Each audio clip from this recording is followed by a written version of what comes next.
ഞാൻ doctor Varghese George 2020 Kodungallur നിയോജക മണ്ഡല പ്രസിഡന്റാണ്.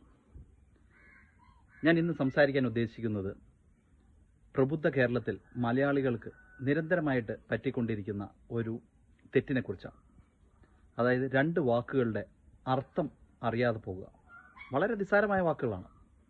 അതിലൊന്നാണ് അവകാശങ്ങൾ, രണ്ട് ഔദാര്യം. ഇത് രണ്ടിൻ്റെയും അർത്ഥം തമ്മിൽ നമുക്ക് തെറ്റിപ്പോകാറുണ്ട്. നമുക്ക് കിട്ടുന്ന പല അവകാശങ്ങളും നമ്മൾ ഔദാര്യമാണെന്ന് കരുതുന്നു, അല്ലെങ്കിൽ നമുക്ക് കിട്ടുന്ന പല ഔദാര്യങ്ങളും നമ്മൾ അവകാശമാണെന്ന് കരുതുന്നു.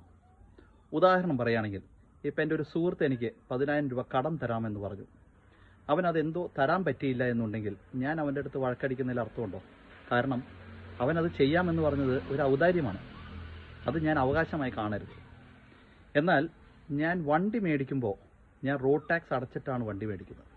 അപ്പോൾ എനിക്ക് ഈ വണ്ടി ഓടിക്കാൻ നല്ല റോഡ് തരിക എന്നുള്ളത്, അല്ലെങ്കിൽ അത് കിട്ടുക എന്നുള്ളത് എൻ്റെ അവകാശമാണ്. അത് തന്നിട്ടില്ല എന്നുണ്ടെങ്കിൽ അത് തരേണ്ട സർക്കാരിനോട് അത് ചോദിക്കാനായിട്ടുള്ള ആർജവം എനിക്കുണ്ടാവണം. ഇതൊരു ഉദാഹരണം മാത്രമാണ്. കണ്ണു തുറന്നു നോക്കൂ. നിങ്ങളുടെ ചുറ്റും നടക്കുന്നതിൽ ഞാൻ ഈ പറഞ്ഞ കാര്യം നിങ്ങൾക്ക് വ്യക്തമായിട്ട് മനസ്സിലാവും. മനസ്സിൽ വയ്ക്കുക അവകാശങ്ങളും ഔദാര്യങ്ങളുമായിട്ടുള്ള വ്യത്യാസം. നന്ദി, നമസ്കാരം.